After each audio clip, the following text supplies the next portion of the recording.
ஜெபம் செய்வோம். அன்பு மறக்குமுள்ள பரலோக பிதாவே, மனமாய் சார்ந்த காலை வேளைக்காக என்னோடு ஸ்தோத்திரிக்கிறோம். என்னோடு கூட சேர்ந்து சொல்லுங்க, என் ஆத்துமாவே கர்த்தரை ஸ்தோத்திரி, என் முழு உள்ளமே அவர் பரிசுத்த நாமத்தை ஸ்தோத்திரி. என் ஆத்துமாவே கர்த்தரை ஸ்தோத்திரி, கர்த்தர் செய்த சகல உபகாரங்களும் மறவாதே. குறைவில்லாமல் காத்து வருகிற கர்த்தருக்கு ஸ்தோத்திரம். விரைவினம் வராமல் காத்து வருகிற தயவுக்காக ஸ்தோத்திரம். வியாதியை நீக்குகிற கிருபைக்காய் ஸ்தோத்திரம். நீட ஆயுளை கொடுக்கிற தயவுக்காய் ஸ்தோத்திரம். கல்வி கொடுக்கிறதுக்காய் ஸ்தோத்திரம். வேலை கொடுக்கிறதுக்காய் ஸ்தோத்திரம். வேலை கொடுத்து ஆசீர்வாதத்தை கிருபைக்காய் ஸ்தோத்திரம். வீட்டை கொடுத்தீர், உணவு கொடுத்தீர், உடை கொடுத்தீர், உமக்கு நன்றி செலுத்துகிறோம். வாழ வழி கொடுத்தீர், உமக்கு ஸ்தோத்திரம் செலுத்துகிறோம். இந்த வேளையில் நம்முடைய கர்த்தருடைய கரம் எங்களோடு கூட இருந்து எங்களை தாங்கி நடத்தி இந்த நாளின் காலை ஜெபத்திலே அதிகாலையில் நீ தேடுங்கள், அப்பொழுது கண்டடைவீர் என்ற வார்த்தையின்படியே என்னை நோக்கி கூப்பிடு, நான் மறு உத்தரவு அளிச்சுவேன். ஆபத்திலே நான் நோடு இருந்து உன்னை தப்புவித்து உன்னை கனப்படுத்தி நீடித்த நாட்களால் உன்னை திருப்தியாக்கி என் ரட்சிப்பை காணும்படி செய்வேன் என்று சொன்ன அவருடைய வார்த்தைக்காய் ஸ்தோத்திரம். அதிகாலை என்னை தேடுகிறவர்கள் என்னை கண்டடைவார்கள் என்ற வார்த்தைக்காகவும், என்னை சிநேகிக்கிறவரை நான் சிநேகிப்பேன், அதிகாலை என்னை தேடுகிறவர்கள் என்னை கண்டடைவார்கள். இயேசுவின் நாமத்தில் செபிக்கிறோம் நல்ல பிதாவே, ஆமென். நீ நல்லவரே, சர்வ வல்லவரே, உம் கரங்கள் என் ஆதாரமே. நீ நல்லவரே, சர்வ வல்லவரே, உம் கரங்கள் என் ஆதாரமே. ஏந்தினீர், தாங்கினீர், உயர்த்தினீர், தப்புவித்தீர். ஏங்கினீர், தாங்கினீர், உயர்த்தினீர், தப்புவித்தீர். தகுதியே இல்லை இந்த உயர்வுகள் எனக்கு, மிகுதியான கிருபை காரணம் அதற்கு. நீ நல்லவரே, சர்வ வல்லவரே, உம் கரங்கள் என் ஆதாரமே. நீ நல்லவரே, சர்வ வல்லவரே, உம் கரங்கள் என் ஆதாரமே. துவங்கியனதை முடிப்பீரே, இறுதி வரை உடனிருப்பீரே. துவங்கியதை முடிப்பீரே, இறுதி வரை உடனிருப்பீரே. தடைகள் வந்தாலும் உம் தரிசனம் நிற்குமே, தாமதமானாலும் அது நன்மையாய் முடியுமே. நீ நல்லவரே, சர்வ வல்லவரே, உம் கரங்கள் என் ஆதாரமே. நீ நல்லவரே, சர்வ வல்லவரே, உன் கரங்கள் என் ஆதாரமே. கைகளை உயர்த்தி ஆண்டவரே, எங்கள் வாழ்க்கையிலே காணப்படுகிற எல்லா தடைகளையும், குறைகளையும், வியாதிகளையும், பலவீனங்களையும், குழந்தையின்மையும், திருமணமாகாத காரியங்களையும், கடனையும், வறுமையும், துன்பங்களையும், எதிராளிகளையும், எதிர்ப்புகளையும், தாழ்வு நிலைகளையும், அவமானங்களையும், நிந்தைகளையும் மாற்றுகிற ஒரே வல்லமை என் ஆண்டவராகிய இயேசு கிறிஸ்துவுக்கு மாத்திரமே உண்டு. நோக்கி பார்க்கிறோம். என் நாமத்தினாலே நீங்கள் எதை கேட்டாலும் அதை தருவேன் என்று குமாரனின் பிதா மகிமைப்படும்படியாக அதை செய்வார் என்று சொல்லியிருக்கிறேன். பிதாவை நோக்கி எங்கள் சரீர உடலுக்காகவும், உள்ளத்திற்காகவும், எண்ணத்திற்காகவும், இருதய நுரையில், சிறுநீரகம், சீரண உறுப்புகளுக்காக நாங்கள் ஜெபிக்கிறோம். சரும வியாதிகள், கேன்சர்கள், புத்தி சுவாதீனம், நடக்க முடியாத கை கால் விளங்காமல் இருக்கிற ஒவ்வொரு பிள்ளைகளுக்கும் கர்த்தர் ஒரு பெரிய அற்புதத்தை செய்வீர்கள். பிரிந்த குடும்பங்கள் ஒன்றாக இணைந்து வரட்டும். வெளிநாட்டுக்காக, வேலைக்காக காத்திருக்கிற பிள்ளைகளுக்கு கர்த்தர் ஒரு வழி ஏற்படுத்தி நீர் ஆசீர்வதிங்க சுவாமி. குழப்பங்கள் மாறட்டும். பிரயாணங்களிலே கர்த்தருடைய பாதுகாப்பு இருக்கட்டும். இரவு நேரங்களிலே கர்த்தருடைய துணை இருக்கட்டும். எங்களுக்கு ஆலோசனை தந்து போதித்து நடக்க வேண்டிய வழி எங்களுக்கு காணும். இயேசுவின் நாமத்தை ஜெபிக்கிறோம் நல்ல பிதாவே, ஆமென்.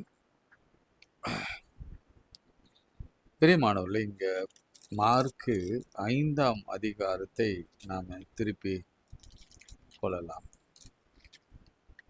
அதுல 2 அற்புதங்களை நாம் பார்க்க முடியும். ஒன்று நல்லா கவனிச்சுக்கோங்க. ஆண்டவருடைய பெயர்களை குறித்து நாம் தியானித்து கொண்டிருக்கிற வேளையிலே அவர் எப்படிப்பட்டவர் என்பதை குறித்தும் நாம் சிந்திக்க நாம் கடமைப்பட்டிருக்கிறோம்.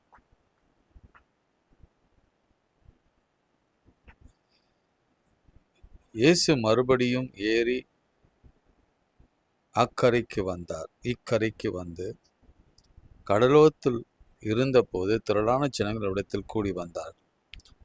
அப்போது ஜெப ஆலய தலைவனில் ஒருவன் எவீரு என்பவன் வந்து அவரை கண்டவுடனே அவர் பாதத்தில் விழுந்து, என் குமாரத்தி மரண அவஸ்தைப்படுகிறாள், அவள் ஆரோக்கியம் அடையும்படிக்கு நீர் வந்து அவள் மேல் உமது கைகளை வையும், அப்பொழுது பிழைப்பாள் என்று மிகவும் வேண்டிக் கொண்டான். அவர் அவனோடு கூட போனார். திரளான ஜனங்கள் அவருக்கு பின் சென்று அவரை நெருக்கினார்.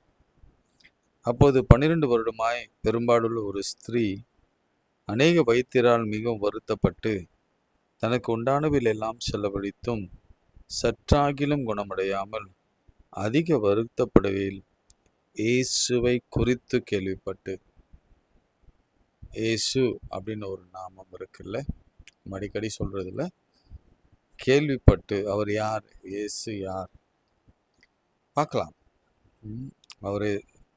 அவரை பற்றி என்ன சொல்ல வர்றாருன்னு பார்க்கலாம்.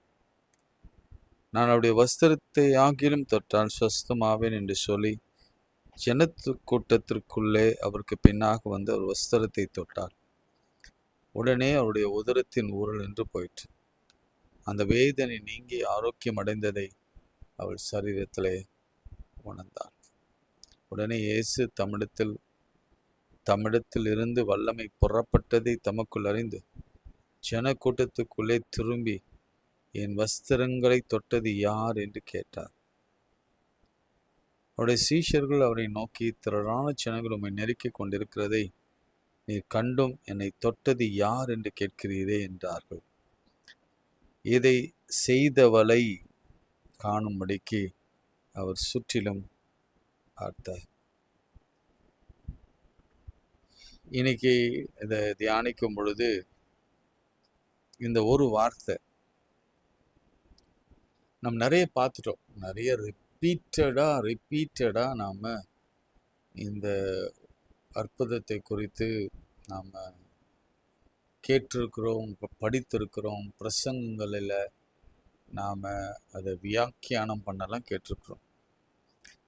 அதிகமாக நான் சொன்னது, அதிக வைத்தியர்கள், மருத்துவர்கள், மருந்து, பாடு, பணம் இல்லை, ஏழ்மை, பெண்ணு, 12 வருடமாக இருந்த ஒரு பெண்ணு, அவளுக்கு வேதனை நீங்கி ஆரோக்கியம் அடைந்தாள் என்பதை குறித்தெல்லாம் நான் பேசிக்கொண்டே இருந்தேன். இன்றைக்கு ஒரு வெளிப்பாடு ஆவியானவர் கொடுத்தார். தொட்டது யார் என்று இயேசுவுக்கு தெரியுமா தெரியாதா?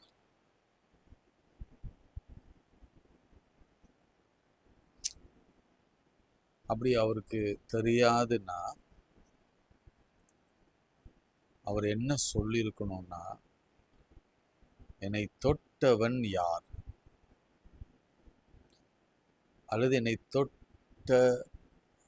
தொட்டவர் யார். மேபி இது ஆண்பாலும் இல்லை, பெண்பாலும் இல்லை.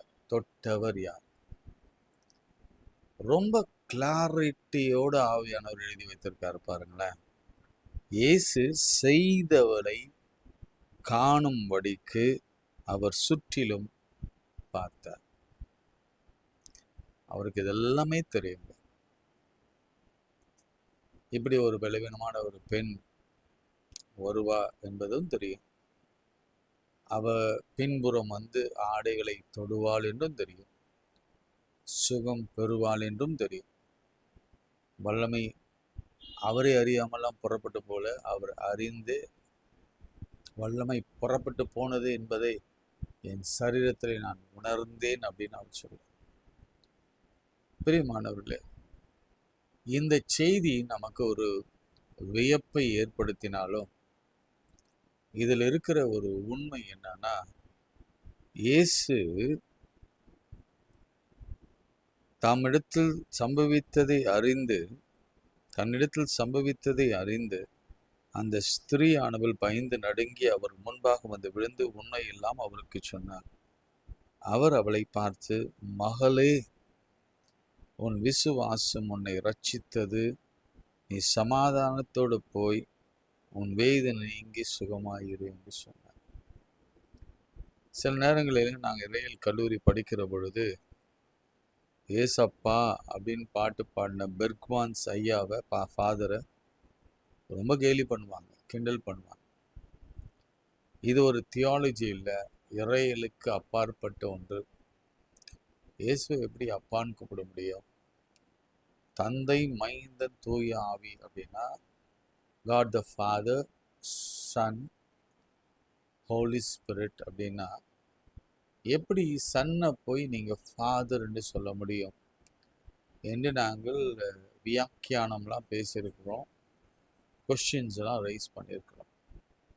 இங்கே ஆண்டவர் ரொம்ப தெளிவாக, இங்கே மாத்திரமல்ல பல இடங்களில் அவர் மகனே என்று அழைத்ததை நம்மால் பார்க்க முடிகிறது. இயேசு போதகரே, எஸ். தாவீதின் குமாரன், எஸ், உண்மைதான். நசரேயன், எஸ், உண்மைதான். இம்மானுவேல், எஸ், உண்மைதான்.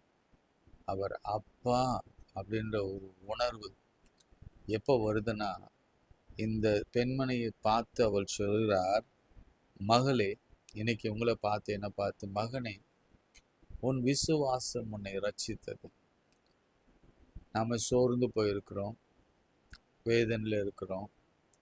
ஆண்டவருக்கு முன்பாக வந்து பணிந்து இந்த எவீரு சொன்னது மாதிரி காலில் விழுந்து, அவன் அந்த வசனத்தை நீங்கள் குறிப்பிட்டீங்கன்னா, நீங்கள் வாசித்தீங்கன்னா உங்களுக்கு தெரியும், எந்த இடத்துலையும் அவரை இயேசு என்று சொல்வதோ அல்லது தாவீதின் குமாரன் என்று சொன்னதோ இல்லை என்பதை நாம் புரிந்து கொள்ள வேண்டும். பாருங்க, ஜெப ஆலய தலைவன் இவர், வித்தியாசத்தை பாருங்க. அதனால தான் உங்களுக்கு நான் அதை முதல்ல இருந்து வாசித்தேன். அப்போது ஜெப ஆலய தலைவன் ஒருவன் எவீரு என்பவன் வந்து அவரை கண்டவுடன் அவர் பாதத்து விழுந்து ஸ்ட்ரைட்டாக வரான். என் குமாரத்தி மரண அவஸ்தைப்படுகிறாள், அவள் ஆரோக்கியம் அடையும்படிக்கு நீர் வந்து அவள் மேலும் அது கைகளை வையும், அப்பொழுது பிழைப்பார் என்று மிகவும் வேண்டிக் கொண்டார். அவர் அவளோடு கூட போனார். ஆனால் இவளோ 27ஆம் வசனம், இயேசுவை குறித்து கேள்விப்பட்டு. வித்தியாசம் புரியுங்க. முதல்ல ஏன் இந்த பெண்மணிக்கு ஆண்டவர் சுகத்தை கொடுக்க வேண்டும்? ஏன் இரண்டாவது எவீரு மகளுக்கு உயிர் கொடுக்க வேண்டும், உயிர் பிச்சை கொடுக்க வேண்டும்? வித்தியாசம் இதுதான். நீங்கள் தொடர்ந்து கூட நீங்கள் வாசித்து பார்த்து கொண்டே வாங்களேன். இப்படி பேசி கொண்டு இருக்கல, வீட்டிலேருந்து ஒருத்தர் வராங்க. அதை சொன்ன உடனே இயேசு கேட்ட உடனே ஜெபாலயத்தை நோக்கி, பயப்படாதே, விசுவாசம் உள்ளவனாய் இரு என்று சொல்லி அவர் வீட்டுக்குள்ளே பிரவேசிக்கிறாரு. சிறு பெண்ணே எழுந்துரு என்று சொன்னார். உடனே சிறு பெண் எழுந்தால், அவள் 12 வயதுள்ளவளாய் இருந்தால். அவர்கள் மிகுந்த ஆச்சரியப்பட்டு பிரமித்தார்கள். அதை ஒருவருக்கும் அறிவியாதபடிக்கு உறுதியாய் கட்டளையிட்டு அவளுக்கு ஆகாரம் கொடுக்கும்படி செய்தார். எந்த இடத்துலையுமே இந்த ஜெப ஆலயத்தலைவனாகிய எவீரு இயேசு என்று சொல்லியோ, தாவீதின் குமாரன் என்று சொல்லியோ, போதகரே என்று சொல்லியோ, நசரேயனாகிய இயேசுவே என்று சொல்லியோ அவன் குறிப்பிடவே இல்லை. பிரியமானவர்களே, இதில் நாம் கற்றுக்கொள்ள வேண்டிய முக்கியமான பாடம் என்னவென்று சொன்னால், நாம் யாரை எப்படி நோக்கி கூப்பிடுகிறோம்? ஆண்டவருக்கு கொடுக்க வேண்டிய ஸ்தானத்தை, கர்த்தருக்கு கொடுக்க வேண்டிய ஸ்தானத்தை, பரிசுத்த ஆவியானவருக்கு கொடுக்க வேண்டிய ஸ்தானத்தை நாம் கொடுக்கிறோமா? சொல்லனாலும் பரவாயில்ல, அந்த பெண்ணை உயிரோடு அவர் எழுப்பினார். இதில் இருக்கிற ஒற்றுமைகள் நான் பார்க்கிறேன். 12 வருடம் பெரும்பாடு வியாதி, 12 வயது நிரம்பின ஒரு வாலிப பெண், இருவருக்கும் கர்த்தர் வியாதியிலிருந்து ஒரு பெண்ணுக்கு மரணத்திலிருந்து உயிர்த்தெழ பண்ணுகிறார். இன்றைக்கு 2 ஆசீர்வாதங்கள் நமக்கு ஒன்று, வியாதியிலிருந்து விடுதலை. யாரெல்லாம் அப்படி இருக்கீங்களோ, அநேக வைத்தியர்களால் கைவிடப்பட்டு அதிக வருத்தப்படுகையிலே எல்லா பணங்களும் செலவழித்தும் சற்றாகிலும் குணமடையாமல் அதிக வேதனைப்படுகையிலே அவள் ஆண்டவருடைய வஸ்திரத்தை விசுவாசத்தோடு தொட்டு மகளே என்ற ஒரு ஸ்தானத்தை அவள் பெற்றுக்கொண்டாள். இங்கே 12 வயது பெண், அவளுக்கு ஒன்றும் தெரியாது, அறியாத ஒரு வாலிப பெண். அந்த வாலிப பெண்ணை அவங்க அப்பாவுடைய விசுவாசத்தை நிமித்தம் தொட்டாரா, சுகமாக்கினாரா என்பதெல்லாம் தெரியாது. இன்னொரு ஒற்றுமை நான் சொல்றேன்.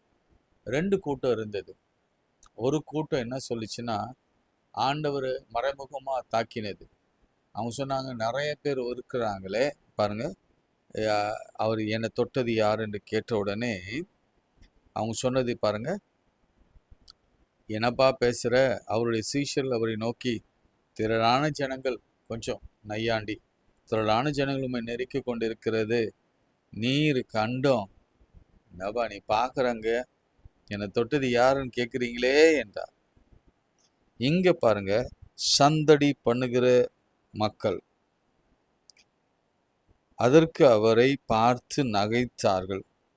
எல்லாரையும் அவர் வெளியே போக சொல்லி 38ஆம் வசனம், ஜெப ஆலயத்தினுடைய வீட்டிலே சந்தடியும் மிகவும் அழுது புலம்புறவளையும் கண்டு அவளை வெளியிலே துரத்தி. பிரியமானவர்களே, இந்த நகைக்கிற விஷயம், அழுது தடுக்கிற விஷயம், இதெல்லாம் இருக்கவே கூடாது. அவ்விசுவாசம் இதெல்லாம் நம்மளுடைய வாழ்க்கையில் இருக்கவே கூடாது. ஆண்டவருக்கு பிரியமில்லாத காரியம். இதில் என்ன ஆகுன்னா, வெளியே போக பண்ணின்னு தான் நம்ம ரொம்ப தமிழில் ரொம்ப பொலைட்டாக போடப்பட்டிருக்கிறது. ஆனால் ஆங்கிலத்தில் சேஸ்ட், துரத்தி விட்டாருன்னு தான் போட்டிருக்கு. தமிழ் விவிலியத்தில் அப்படி தான் இருக்கும். துரத்தி விட்டு, பிடிக்கவே பிடிக்காது அவருக்கு. அவ்விடத்துல வருகிற பொழுது இந்த சந்தடி, கேலி பண்ணுவோம்ல சில நேரத்தில், அந்த மாதிரிலாம் அவருக்கு சுத்தமாக பிடிக்காது. இது எனக்கும் தான், இந்த பெரிய செய்தி எனக்கும் தான், உங்களுக்கும் தான். புலம்புறது, சந்தடி பண்ணுறது, இது நடக்குமான்னு கேட்குறது.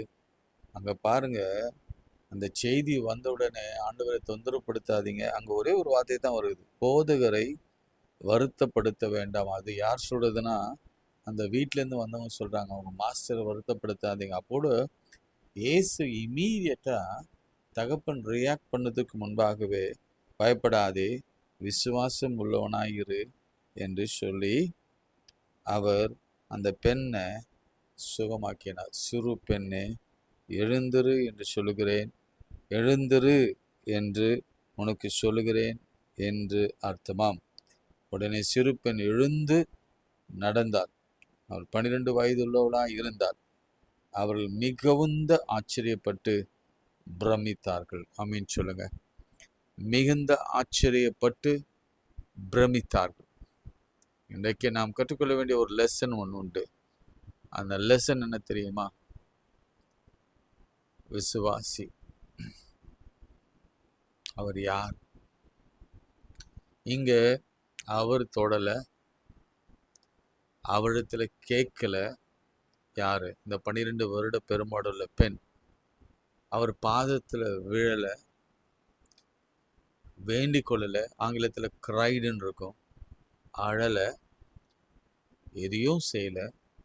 ஆனால் விசுவாசத்தோட கேள்விப்பட்டு அவருடைய ஆடையை அவர் தொட்டார். இந்த விசுவாசம் நமக்கு அவசியம் தேவை. உண்மையாகவே நாளை தினத்தை குறித்து எனக்கு பயங்கர கவலை உண்டு. அதே சமயத்தில் 12 இயர்ஸ் அந்த பெண் அந்த குடும்பத்திற்கு எவ்வளோ முக்கியமானவள் என்பது உங்களுக்கு தெரியும். ஒரு 12 வயது நிரம்பிய ஒரு பெண் தான் அந்த குடும்பத்தையே விருத்தி அடைய செய்கிற, ஜெனரேஷனாக கோடா கோடியாய் பெறுகிற ரெபேக்காளை போல வளர வேண்டிய ஒரு பெண். அந்த பெண் மரித்தால் அந்த குடும்பம் என்ன ஆகும்? ஒரு வீட்டிலையும் இந்த 2 விஷயம் இருக்கும். தகப்பன் இருப்பான், இங்கே தாயை பற்றி சொல்லப்படலை, இருந்தாலும் தாய் வீட்டில் தம் மகளை அவள் கவனித்து கொண்டிருந்தாள் கடைசி நேரம் வரைக்கும். இங்கே இன்னொரு பெண்ணை பார்க்கிறோம், பெரும்பாடு, அதிக வருத்தம். அப்புறம் இன்னொரு பெண்ணை பார்க்குறோம், 12 வருடம் வியாதியோட மரித்து போகிற பெண்ணை பார்க்கிறோம். இதெல்லாம் நம்ம குடும்பத்தில் ஒப்பிட்டு பார்க்கலாம். ஃபாதர் அவருடைய லவ், தம் மகளுக்காக நடுரோடு கூட பார்க்க. ஜெபாலய தலை என்பது ப்ரீஸ்ட்டுக்கெல்லாம் பிஷப் மாதிரி. அவர் ப்ரீஸ்ட்டுக்கெல்லாம் ஜெப ஆலயங்களுக்கே தலைவர் அவர் அது இயேசுன்னு சொல்லாததுக்கு அதுவும் ஒரு காரணம் வச்சுக்கோங்களேன். காலில் விழுந்து அழுகிறார். அதுவே பெரிய ஆராதனையாய் ஆண்டவர் பார்த்தார். இந்த பெண்ணும் கூட இன்னொரு ஒற்றுமை. யார் அவள் அப்படின்னு கேட்ட பொழுது, யார் அவள் என்று கேட்ட பொழுது, உடனே அவள் பாதத்தில் விழுந்து, ஐயோ தெரிஞ்சு போச்சே என்று சொல்லி அவளிடத்தில் உண்மையெல்லாம் சொன்னார். அப்போதான் ஆண்டவர் சொன்னார், சமாதானத்தோடு போ, உன் வேதனை நீங்கி நீ சுகமாயிரு என்று சொன்னார். எப்பவுமே நமக்கு இந்த கூட்டங்கள்னாலே பிரச்சனைகள் வரும். 2 கூட்டத்தை பார்த்தோம். ஒரு கூட்டம் சீஷர்கள், அதுவே உனக்கு உண்மை தரல அப்படின்னு சொல்ற ஒரு கூட்டம். இன்னொரு கூட்டம் அவள் எழுந்திருப்பா அப்படின்னு சொல்ல, அவள் மறிக்கலை அப்படின்னு சொன்ன சிரிக்கிற கூட்டம். ரொம்ப கேவலமாக நையாண்டி பண்ணுகிற கூட்டம், எள்ளி நகையாடுகிற கூட்டம். இந்த உலகத்தில் அப்படி தான் இருப்பாங்க. எந்த ஆசீர்வாதம் நமக்கு வரக்கூடாது, அவிசுவாசத்தை விதிச்சு கொண்டே இருப்பாங்க. நடக்காது, நீ மேலே வர முடியாது, நீ எழும்ப முடியாது, குணமாகாது, உன் பிள்ளை இனி பிழைக்க மாட்டா. அவள் சொல்கிறான், என் பிள்ளை பிழைக்கணும், நீ கையை வச்சின்னா என் பிள்ளை பிழைப்பா, பிள்ளைக்காக கவலைப்படாத, அவன் ஃப்யூச்சர் அவன் பார்த்துப்பான், அவள் ஃப்யூச்சர் அவன் பார்த்துப்பா. இல்லை, இதில் நிறைய பாடங்கள் இருக்குது. இந்த 2 குடும்பங்களில் நிறைய பாடங்கள் இருக்குது. நம்ம ஒவ்வொன்றும் கற்றுக்கொள்ள வேண்டும். எவரு போல நீங்கள் இருக்கீங்களா? இந்த 12 வருட பெரும்பாடுள்ள பெண்ணை போல இருக்கிறீங்களா? அல்லது இந்த ஜனக்கூட்டத்தில் இருந்த அந்த கொஞ்சம் அரகண்ட் பீப்புள் போல இருக்கீங்களா? அல்லது இன்னொரு ஜனக்கூட்டம் கிண்டல் கேலி பண்ணுகிற ஒரு கூட்டத்தில் நாம் இருக்கிறோமா? அல்லது நித்திரையா இருக்கிறோமா? 12 வருட பெண் நித்திரையா இருந்தாள். ஏன்னா அவளுக்கு ஒன்றுமே தெரியாது, வியாதி நிமித்தம். நான் ஆண்டவர் தலை தாக்குமே என்றார். அதற்கு சுரு பெண்ணே எழுந்துரு என்று அர்த்தமாம். கையை பிடிச்சு தூக்கினார் என்று வேறு இடத்துல சொல்லப்படும். உடனே அவர் பெற்றோரிடத்துல ஒப்படைத்து ரொம்ப சந்தோஷம் இல்லை. இதுதான் கிளைமாக்ஸ். ஒரு குழந்தை, ஒரு வாலிப பெண், ஒரு வாலிப மகள், ஒரு சின்ன பெண், ஒரு சின்ன மகன் இந்த குடும்பத்தில் அழிவை நோக்கி போய்கொண்டிருக்கிறான். அவளை ரட்சித்து குணமாக்கி விடுதலையாக்கி அவங்களை திருப்பி வேலை கொடுத்து குழந்தை கொடுத்து அவங்களுக்கு வெளிநாட்டில் பெரிய ஓப்பனிங்லாம் கொடுத்து ஆண்டவர் திரும்பவும் அந்த பெற்றோரிடத்துல சந்தோஷமாய் கொடுக்குறார்ல, அதை விட சந்தோஷம் வேற எதுவும் இருக்க முடியாது. அந்த காரியத்தை கர்த்தர் உங்களுக்கு செய்வார். இதில் ஏன் ஆகாரம் கொடுக்க சொன்னார் என்று நீங்கள் என்னை பார்த்து கேட்கலாம், நான் உங்களை பார்த்து கேட்குறேன். ஏன் ஆகாரம் கொடுக்க சொன்னார்? இது கேள்வியோடு நிறுத்துறேன். உங்களுக்கு தெரிஞ்சா எனக்கு பதில் எழுதுங்க.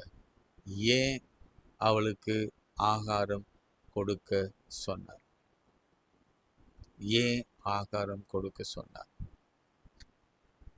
பாடையில் தொட்ட பெண் பாடையில் ஒருத்தனை தூக்கிட்டு போகிறாங்க. 24 hours ஆகிருக்கும். வாலிபனே எழுந்துரு என்றார். அவன் எழுந்து உட்கார்ந்து பேச தொடங்கினான். உங்களுக்கு தெரியும், தாய் இடத்துல ஒப்புவித்தார், ஆகாரம் கொடுக்க சொல்ல. லாசரு உயிரோடு எழுப்பினார், கட்டுகளை அவிழ்த்து விடுங்கள் என்றார். 4 நாள் ஆயிற்று, நாருமே என்றார்கள். இல்லை, கட்டுகளை அவிழ்த்து விடு என்றார். ஆனால் இந்த பெண்ணிடத்தில் மாத்திரம் ஏன் ஆண்டவர் ஆகாரம் கொடுக்கும்படி சொன்னார்? சோமன்லாம். அன்புள்ள ஆண்டவரே, இந்த வேலைக்காக நன்றியோடு ஸ்தோத்திரிக்கிறோம். உடைய வார்த்தைக்காக நன்றி ஆண்டவரே. நீர் பேசினீர், நீர் எங்களோடு கூட இடைப்பட்டீர். ஒரு குடும்பத்திற்கு தேவையான, தகப்பனுக்கு தேவையான ஆலோசனை, தாய்க்கு தேவையான ஆலோசனை, ஒரு வியாதியஸ்தருக்கு தேவையான ஆலோசனை, உம்முடைய பார்வை, உம்முடைய வல்லமை, உம்முடைய அறிவு, உம்முடைய திறமை, உம்முடைய அபிஷேகம், இதெல்லாவற்றையும் நாங்கள் பார்த்தோம். உம்முடைய குணம், மகளே என்று அன்போடு கூட அழைக்கிற அந்த பரிதபிப்பு, அப்பா என்ற ஸ்தானம், இது எவ்வீறு மாற்றம் அப்பா இல்லை. இந்த 12 வருடமா பெரும்பாடு இருந்த அந்த பெண்ணுக்கும் இவர் தான் அப்பா. செத்துப்போன எவ்வீரின் மகளுக்கும் இவர் தான் அப்பா. இவர் தான் அப்பா. இந்த அப்பா இடத்துல கேட்போமா, அப்பா எங்களுக்கு ஏதாச்சும் செய்யணும்னா சீக்கிரத்தில் செய்யுங்க. எங்கள் வறுமையை மாற்றுங்க. எங்களுக்கு ஒரு வீட்டை கொடுங்க, ஒரு காரை கொடுங்க. இந்த வியாதியை நீக்கி போடுங்க. இந்த கேன்சர் நீங்கட்டும், இந்த பிசாசு விலகட்டும், இந்த நோய்கள் போகட்டும், குழந்தை பிறக்கட்டும், திருமணம் நடக்கட்டும், வேலைக்கான வாசல் திறக்கப்படட்டும். ஆண்டவரே, மருத்துவமனையில் ஐசியூவில் இருக்கிற மக்கள் எல்லாரும் சந்தோஷத்தோடு வெளியில் வந்து தன் குடும்பத்தோடு சேர்ந்து மகிழ்ச்சியோடு கூட ஆகாரம் உண்டு மகிழட்டும். இயேசுவின் நாமத்தில் ஜெபிக்கிறோம் நல்ல பிதாவே, ஆமேன். நமது ஆண்டவராகிய இயேசு கிறிஸ்துவின் கிருபை, பிதாவாகிய தேவனுடைய அன்பு, பரிசுத்த ஆவியின் ஐக்கியம் நம் அனைவரோடும் இன்றும் மீண்டும் சதாக்கள் நிலைத்திருப்பதாக. ஆமேன்.